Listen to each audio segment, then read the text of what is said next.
فكرة شفتها وحبيت اجربها معاكم، ازاي نحافظ على الخضرة اطول فترة ممكنة. اي خضرة عندك سواء نعناع او بقدونس او كزبرة، طبعا بنحطها في التلاجة وممكن تدبل وتبوظ. فالفكرة دي شفتها وعجبتني جدا وحبيت اجربها.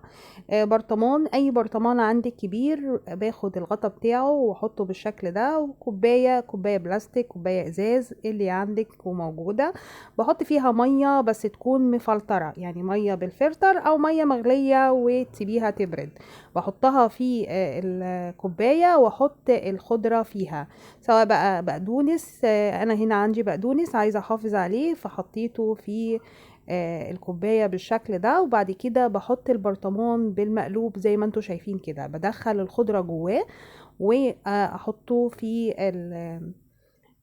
يعني بدخل الخضره وكمان الكوبايه، يعني تكوني الكوبايه صغيره بحيث تخش من فتحه البرطمان بالشكل ده. دي كوباية بلاستيك عادية اللي هي بتاعت المية، وبمنتهى السهولة المتسهلة فحطيتها.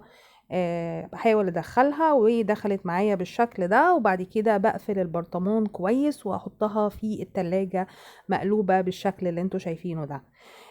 بتقعد معايا اكتر من اسبوع، خضرة زي ما انتوا شايفين. الفكرة اللي انا شفتها قعدت معايا اكتر من اسبوع، وكانت النتيجة زي ما انتوا شايفين كده، الخضرة زي ما هي خضرة. بس اهم حاجة في الفكرة المية تكون مفلترة يا اما مغلية وبردت، عشان نسبة الكلور اللي موجودة في المية ما تأذيش الخضرة، وكمان تغيريها كل يومين.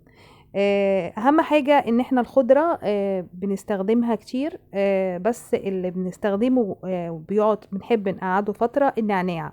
فحلوة قوي الفكرة دي للنعناع، تعملي بيه اي حاجة بتحبيها، خصوصا الناس اللي بتحبوا تحطوا على اي حاجة ويكون فريش، زي الشاي، زي سلطة الزبادي.